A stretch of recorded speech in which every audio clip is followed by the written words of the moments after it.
Hello, everybody. Welcome to the Event Industry News Podcast with me, James Dickson, wishing you a very good morning, afternoon or evening, whenever or wherever you are tuning into the podcast from. The podcast is brought to you by our sponsor, Engage, powered by D2I Systems, winner of Best Event Management Platform at the 2017 Event Technology Awards. To learn how Engage can make your business more profitable, visit d2isystems.com/engage. And welcome everybody, welcome along to today's episode. And we're going outdoor live events with today's episode of the podcast. I'm delighted to say that we're joined by our guest, Willy Irish. Willy is the Managing Director of Arena Scaffolding, joins us from his base in Leeds in West Yorkshire. Willy, thanks for joining the podcast today. Yep, how are you doing? Not too bad at all. And but before we sort of dive in and really get into nitty gritty of what we're going to be talking to Willy about today on the podcast, I'm sure that most of our podcast listeners will be aware of the Ryder Cup. It's a biannual sporting event between professional golfers from Europe against professional golfers and their counterparts from the USA. As a biannual event, it flip-flops backwards and forwards between Europe and America every 2 years, which means once every 4 years, European event companies are involved in helping to stage the event. And that's why Willy is on the show today. We're going to be talking about his involvement with the tournament, which took place in Paris this year. It was the first time that the Ryder Cup had been hosted in France. I think it was Le Golf National is the club just outside of Paris. Thank God I got that one correct. Willy's here to talk about their involvement with it. So Willy, over to you. Your Arena Scaffolding, which is part of the Arena Group. I suppose first of all we should look at your own professional involvement with this event. How many Ryder Cups have you been involved in one way, shape, or form? This is the 5th Ryder Cup that I've been involved in.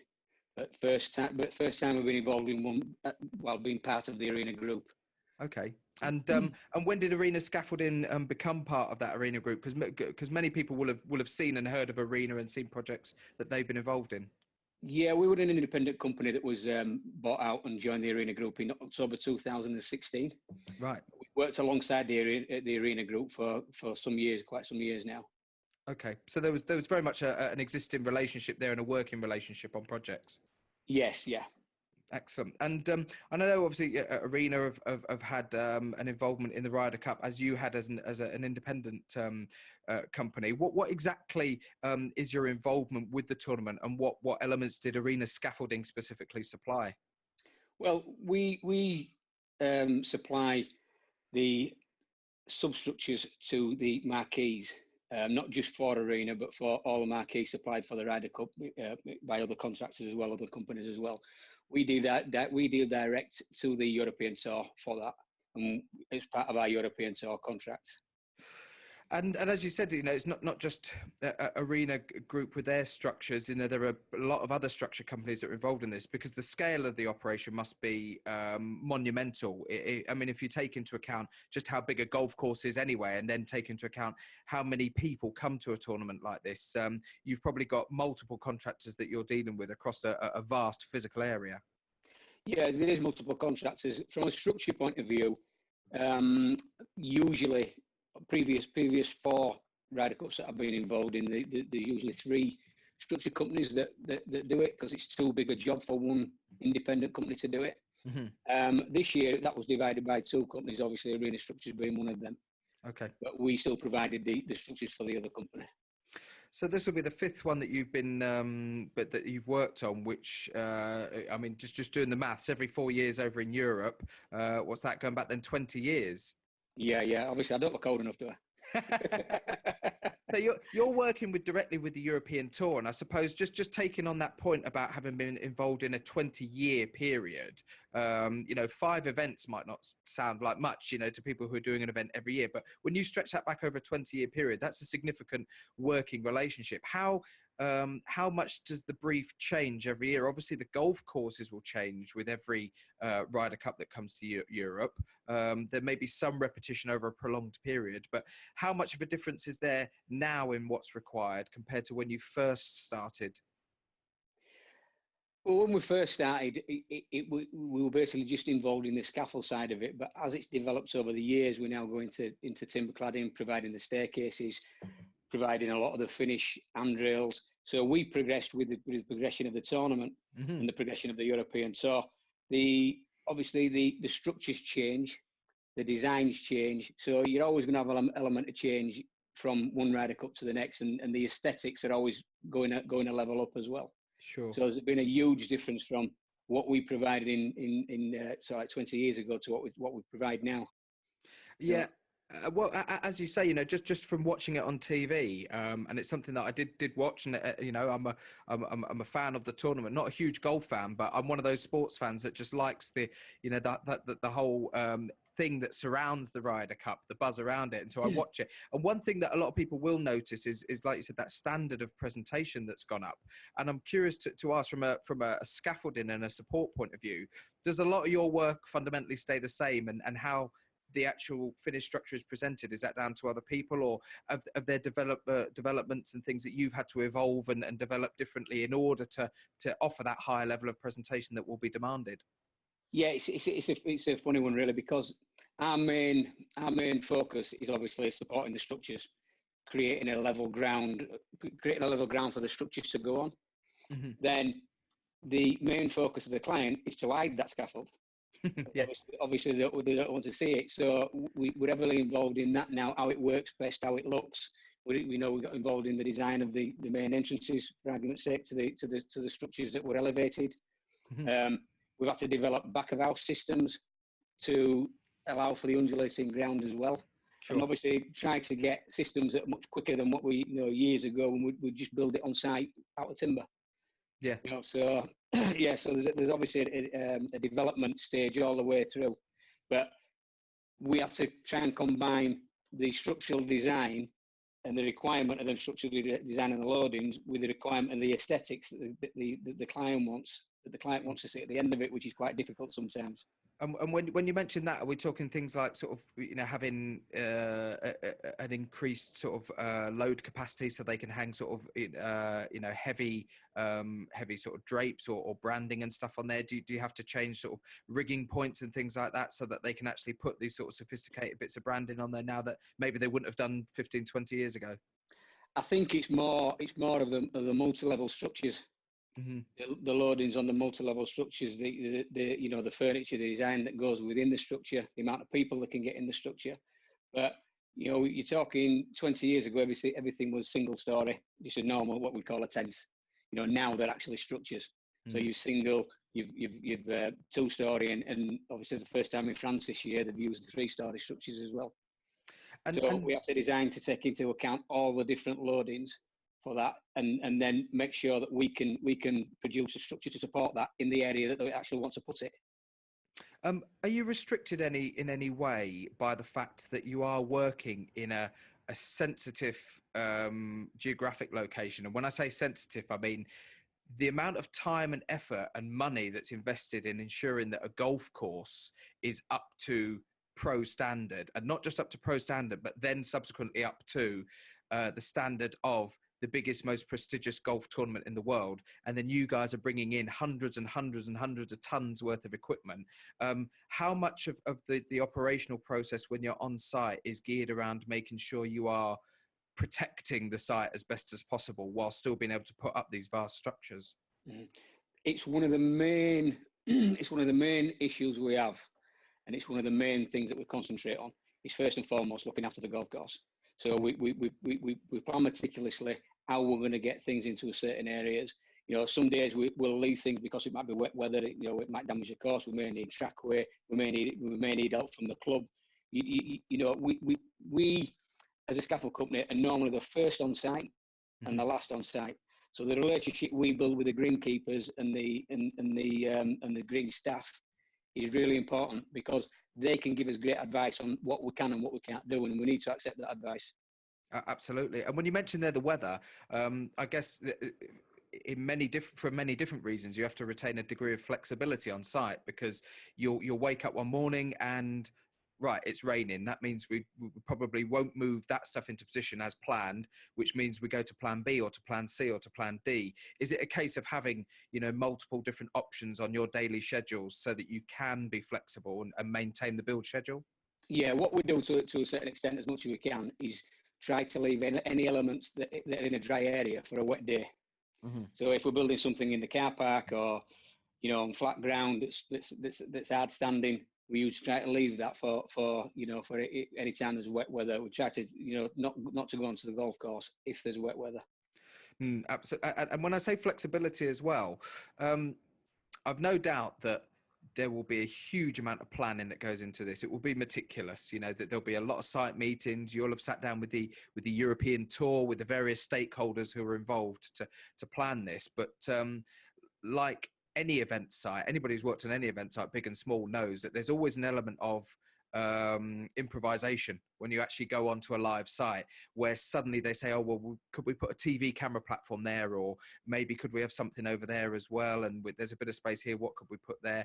How much is actually pre-planned in terms of the structures that you supported and the scaffold you delivered, and how much is then, for want of a better phrase, made up and improvised on site? Well, on a normal golf event, you'd allow sort of like 10% contingency for extra structures or extra works or something being moved. But Ryder Cup is elevated from that because it's such a huge event, and obviously at a different cost every 4 years, that it's impossible to get everything right. So we always sort of like allow a 25% contingency for a Ryder Cup. It could be more, it could be less, but just a slight movement of a structure can make a huge difference to what staircase you've got to put on there, whether a ramp works, what extra timber cladding you'll need, and sometimes you can visualize everything that's going to go on around that golf course. But then when the structures are actually in place, or a camera tower's there, or a screen's there, they may need to hide something in the back of the house. So there's always that contingency there that to block something off or put an extra structure in there. And I suppose on the same question, when it comes to flexibility, that has to reflect in the team that you've got on site there as well, because, as I said, you will have structures that have been pre-planned. You will have specific design briefs and project drawings that you are working very, very accurately to. But presumably your staff and your project managers and the teams that you've got there need to have the ability as well to just go with it, to just be able to build something in as a contingency if it's required and demanded from the client. Yeah, but we've got a fully experienced team because we do so much work within golf and within and around golf that we can actually see some things before the client does, and suggest them and explain them, or we'll see it in the planning stage, and even though the client may not ask for it, we still put that contingency in there because sometimes they do change their mind closer towards the event. Yeah. So, we always put that in there. But I think that's the beauty of being involved in these events for so many years. You can sometimes sense actually what's coming, sure, or what you may require. And all the guys totally understand that, because it cannot be a set. You're not doing a seating stand within an exhibition hall, or you're not doing a stage. You're working on an outdoor area, an undulating ground, and like say, a slight movement of moving something 10 meters can make a complete difference to the whole structure. Yeah. So we do allow for that flexibility, and the guys have got that mentality that it doesn't affect them. Yeah, they're going in there prepared to do that. So if it does if it does become the case, it's not something that's a great surprise, and it's not going to cause a great issue to any of the operation. No, not at all. Just in terms of the type of structure, I suppose that's one thing that we've not really gone into detail on, that I'm sure people would be interested to hear. There's the obvious seating structures that people will see around the green areas, the greens and elements around the tees. Just give us an overview and maybe an idea of some of the different types of structures that you were involved in helping to deliver. Yeah, well, if you look at the main hospitality structures on course, they're not built on level ground. Obviously, it's a golf course, so it's all undulating. So anything above a 600 millimeter fall needs to go onto a scaffold. Right. So we erected 3,700 square meters of substructure to support the triple deck hospitality units. Right. 5,300 square meters of double deck structure, and 2,875 square meters of single deck structure. So, but it's, as I said before, that is then timber cladded or netted or hidden, and it's something that's it's like a child seen and not heard. Yeah. I mean, in the nicest possible way, is that sometimes a bit frustrating for you that you're involved in stuff that, you know, such a huge, I mean, you are literally the foundations on which everything else is built on. But yet when it comes to the actual TV cameras being switched on and those millions of people watching around the world, you can't really see anything that you guys have done. No, yeah, it's as soon as we do it, they want to hide it. So, but no, it's still a rewarding job because we make everything easier for everybody else behind us, and it's so important because we actually drive the build program, we drive the structure, we drive the structure program, because if we're late, the knock-on effect further down the line is incredible. It's not just for the structure being built; it's for the internals, for the carpets, for the caterers. So, you know, it's such an important role that we play. Yeah, absolutely. When we look at the scale of it, and we've touched on this, and we've spoken about just how big a project this is, in terms of the actual equipment that you've got there on site, that's a vast amount of equipment. So I'm curious to know, from a logistics point of view, how difficult is it when the European Tour come to you and they say, right, decision has been made, it's going to be in France in 2018. You guys are based in the UK. I mean, how much extra work does that add to you guys from a language barrier point of view, in terms of having to go and do site visits and things? You know, when it's somewhere like the Belfry, great, we can whiz down there and that's great. We do a site visit there in a day. This must add quite a bit of, not difficulty as such, but extra consideration when it's going to be in continental Europe.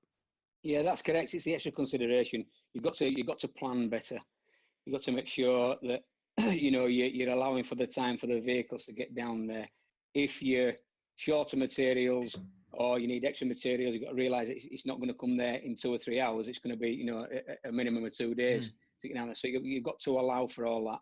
You've got to allow for the, you know, the guys as well who are working away from home, you know, getting home, see the families where normally they just jump in the car and they'll be home at the weekend. You know, you have to plan that in meticulously.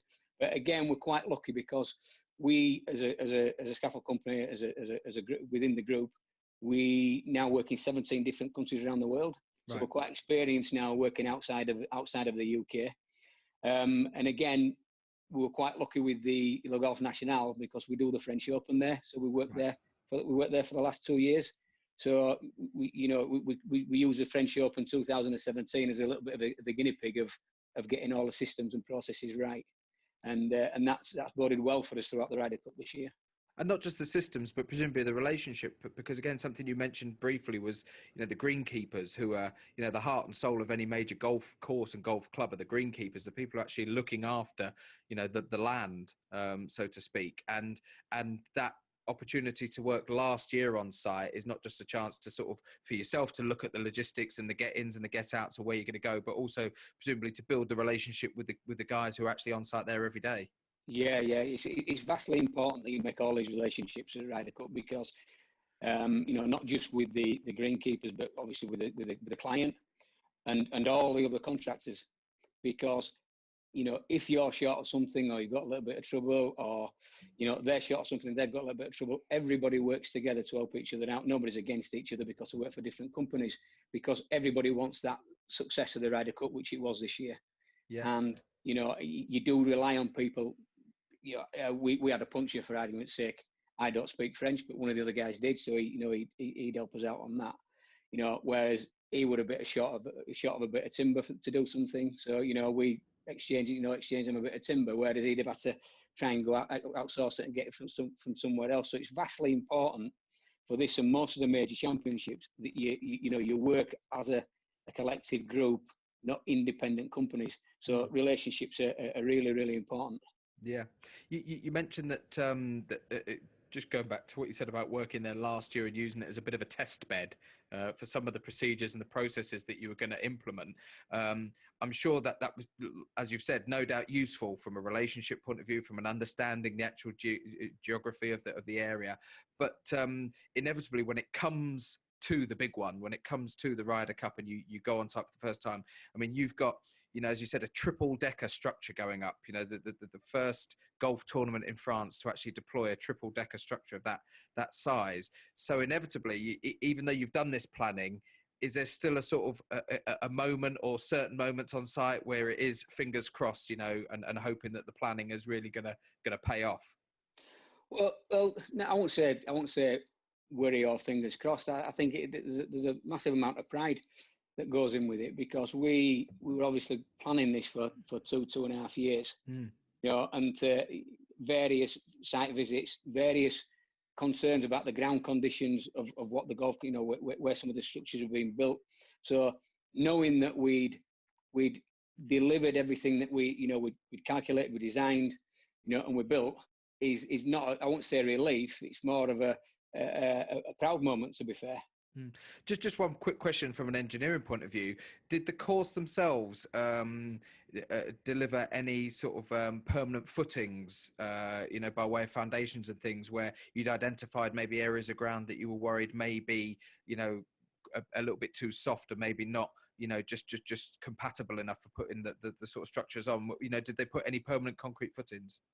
No, we did a geological survey of the whole area, then took it back to our design team, which is brilliant now, because we're actually part of the Arena group. We've got an in-house design team, in-house engineer, and we took all the results back to him, who then calculated the point loads of the structures, the weight of the structures, what foundations are required so that structure actually doesn't sink. Right. And he was able to ascertain that we didn't need any remedial works to be done on the ground. Right. So again, it proves a good point that the whole team works from start to finish, from design to construction. Sure.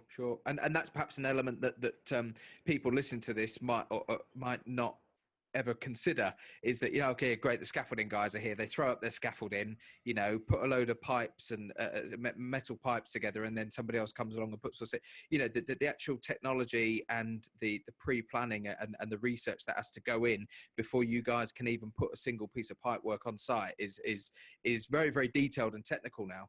Yes, it's immense. Obviously, the design calculations and everything has to be checked off. It goes through 3 phases of in-house design engineer checking it off, to the design engineer that's employed by the European Tour Stroke Ryder Cup Limited, and then obviously the local building control. So it all goes through a series of checks before it's built, to after it's built, to make sure it's built in the correct manner.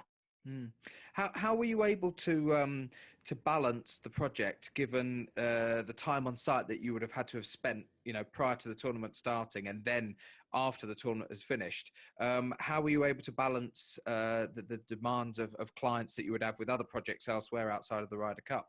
Was it something that was fairly easy to do, or again, was there a long process involved in planning that to make sure that you're able to satisfy demand with other projects at the same time?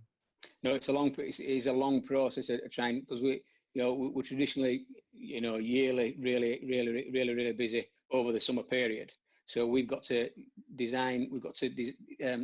work closely with our sister companies within the group, which is now Arena Seating and Arena Structures, to see what synergies we've got in plant, in kit, in men, which really helped from being an independent company. Because when I did the Glen Eagles in 2014, we really struggled from a labour point of view with that extra 25% contingency we were talking about earlier. Yeah. Whereas this year, I had the support of a group behind me, which made a complete difference. In all resources. So previous Ryder Cups struggled in that sense of in a Ryder Cup year, because the amount of extra work. 2018 was totally different, but again, it was just not just planning with a client, planning within the group as well. Yeah, and from a staffing point, again, something you just touched on, which springs to mind, is that I presume that in previous years, when you have been an independent company, you will have your own staff on site, your own labourers and people who are working hands-on for you. Similarly, Arena Structures or Arena Seating would have had their own staff doing their bits and pieces. But I would guess, without being sort of too ignorant of the actual details, a lot of the skills for your staff need and their staff previously would have needed are transferable. They're very, very similar skill sets. So as you said, is what we're talking about here a scenario where actually it's one huge team of staff. So you can crack on with the job of building the scaffolding a lot quicker than you used to, because you can tap into their staff, and they could probably put up the structures and the seating a lot quicker because they can pull over some of your staff. Yeah, there's quite a lot of synergies within the labour pool. But first and foremost, they've got to do what they've got to do, and we've got to do what we've got to do. But it's that, like I say, that crossover. I may have had it as an independent company. Again, touching back on what you were saying earlier regarding days when we couldn't go on course. So if I didn't have anywhere for the guys to build anything on hard standing ground or anything like that, then it's a down day. You're not doing anything. Whereas now we can help on the internals with the structures, and vice versa. The structures can help us. So sharing a plant, sharing the fuel, sharing the tools. Where you're not like that poor neighbour no more, because obviously you're living in the same house. So yeah, it were extremely different to what we were used to. But like I say, that group ethic. And again, with arena seating, I'll give you, for instance, again, that 25% contingency. A new structure was added to the Ryder Cup at a late stage. Nobody had a solution for the front patio and the handrail, because the structure provider was not arena for that one. Right. But we were providing the scaffold, but the front patio and handrail I wanted for the front patio, nobody had in stock. We were exhausted, so we turned to our sister company, Arena Seating, who have the arena deck and handrail. So sure. now we were able to supply that, to give a solution to the client at a late stage. Yeah. And we were just on that instance, we were laughing about that particular structure, because people say you can't mix scaffold systems. So that particular structure came in late. So you won't know the names of you won't understand the names of the actual systems, but the front patio, which was supplied by Arena Seating, front patio and glass handrail supplied by Arena Seating, erected and constructed by us, was in a system called Perry. And the main structure connected to that, which again was supplied and built by us, was in a system called Aki.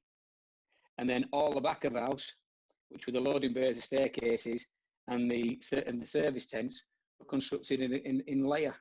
That's purely because it was a late stage, and that's what we had all designed. Mm-hmm. But it allayed that fact, that myth that you can't mix systems, and we did. And you did successfully. And we solved a problem for the client. And I suppose fundamentally that's what it comes back down to, isn't it? When you are working on an event site, big or small, whether you're doing scaffolding or AV or furniture or whatever it may be, there will be situations where you do just have to go with what you've got available and make it work. And, it goes back to the point we made at the very start of today's podcast about the amount of planning that must have to go into delivering a project like this, but inevitably having to have that contingency available as well to make sure that you are delivering every element, and the client ultimately is not having to compromise on anything that they see is going to benefit their event. Yeah, exactly. Yeah.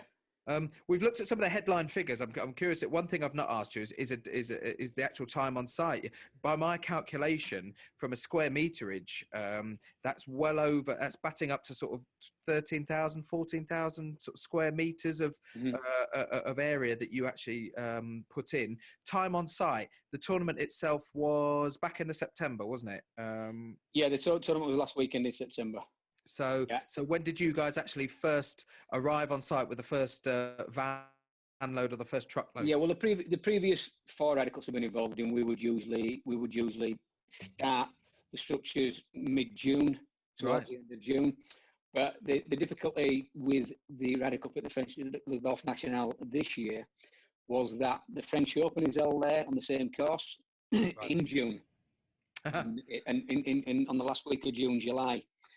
So we have to have certain elements to the scaffold ready for the structure companies to come in at the beginning of July, which meant we had to build these prior to the French Open and prior to the French Open build, which we obviously do.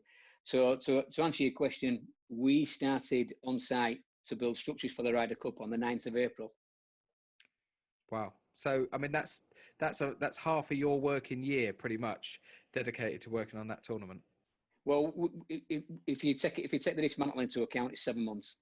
We're still in there now. We'll come out. We should be clear for the third week in November. And I've no doubt at all that you'll get that all clear. You'll be able to put your feet up maybe for about, a half an hour period over Christmas by the sounds of things. What's Christmas? 30 minutes or so.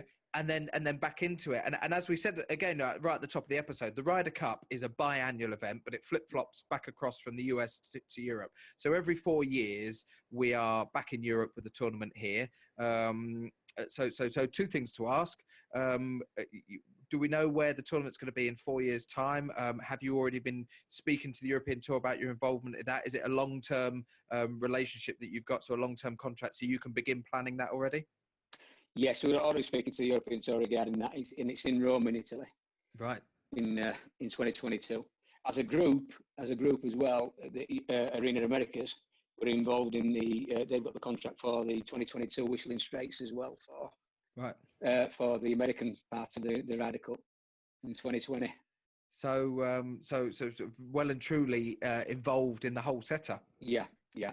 And I suppose Rome is going to bring with it maybe different challenges, because at the time of year that the tournament is held, you would perhaps assume that the weather is going to be a little bit warmer. It might be a few degrees, warmer than it was in Paris this time around. You're going to have all sorts of different challenges to deal with. It's a longer journey, isn't it? The actual distance involved. When we talk about 2 days down to Paris to bring fresh kit down there, we're going to be talking a far longer journey, aren't you, down to the middle of Italy? So I presume you're already looking at some of those challenges and identifying some early possible solutions to those.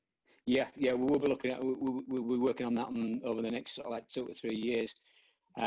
Just tentatively at the moment, because obviously the price is going to change. We don't know what's going to happen with Brexit. There's all sorts of issues that are going to be thrown up within the next. I'm going to get one of those hooters, and every time the word Brexit's mentioned on the podcast, I should really give it a bell or a honk or something. But I congratulate you, because it's 31 minutes in, and you've only just mentioned the word Brexit, which is, I have to say, take some doing, mate. I'll give you that. I'll give you that. We've been talking on the podcast today to our guest Willy Irish. Willy is the managing director of Arena Scaffolding, and has had a long involvement with the European Tour in helping to deliver scaffolding solutions for the structures that go up for the Ryder Cup tournaments. Willy's been involved in 5 Ryder Cups, which stretches back now 20 years in Europe, and they had a major involvement in delivering all of the scaffolding. And as we said, up to my calculations, probably 14,000 square meters. But when you take into account the height of some of these structures and stuff that you've built, the square meterage probably doesn't do justice to physically how much kit you had on site. Is there anywhere that people can go to maybe see some of the photos and examples of what you actually delivered? What's your website, Willy, if people want to go and check you out and have a little bit of a look around what it is you guys do in more detail? Well, the website is arenaeventservices.com. Right. And then obviously they go on to the Ryder Cup. Will have a special section on there. Fantastic. For that. Fantastic. I'd urge anybody to go on there, and if you've got a few minutes to spare, get over there, get onto their website and have a little look at what these guys do, because we occasionally use the term unsung heroes, but as we've talked about, the stuff that Willy and his team deliver, as soon as it's done and it's ready to go, straight away gets covered up. So perhaps these guys don't get the glory that they deserve, and hopefully on the podcast today we've given you guys a little bit of the exposure that you rightly need and should get every now and then, Willy. Yeah. But I think what a lot of people don't understand as well is what comes along with that substructure. Staircases, handrails, ramps. Access and egress is a massively important part of what we do as well. Once the structure's up and in place, we erected 71 staircases, right? Some obviously over 900 steps, and then we also provided the main entrance to the spectator village, which is a 9-meter wide staircase, 6 meters high, which again had all netted and cladded in, but it's all a scaffold understructure, substructure, and also which were the party pieces you want to put it is a main player bridge and walkway. Again, which is scaffold, staircase, and white powder coated handrail. So we're going from the back of house fire escapes right through to the front of house player bridge, and also stainless steel staircases and platforms that we put in for the main hospitality, the Rolex. Absolutely. Rolex and everything. So there's a wide variation of things we do as well after the grids. As I said, get out, or as Willy said, get over to their website, and the guys will have pictures, I'm sure, and bits of information and stuff that you can look at for any of our podcast viewers and listeners who want to look at a little bit more about what these guys did for the Ryder Cup. Willy, thanks for coming on the podcast today. It's been a pleasure having you on. Yeah, no problem. Enjoyed it. I feel we probably could have rabbited on a lot longer actually about stuff, and unfortunately I've got to watch the clock, and I think, well, there we are. It's flown past once again. Thanks for everybody for tuning into the podcast. If you've been listening to the audio version of the podcast, don't forget to hop over to eventindustrynews.com where you can watch a video version of this podcast and watch us both have a good old natter about this. If you're watching the video version of the podcast on the website at this very moment, then why not hop over to your favorite podcast platform and download the audio version? You can get all of the previous issues of the podcast and listen to them on your journey to and from work, and find out about what's happening in the industry. The podcast itself is brought to you by our sponsor, Engage, powered by D2I Systems, winner of Best Event Management Platform at the 2017 Event Technology Awards. To learn how Engage can make your business more profitable, visit d2isystems.com/engage. Thanks everybody for tuning in, and we'll see you on the next episode of the Event Industry News podcast. My name's James Dickson. Thanks very much, and we'll see you again. Goodbye.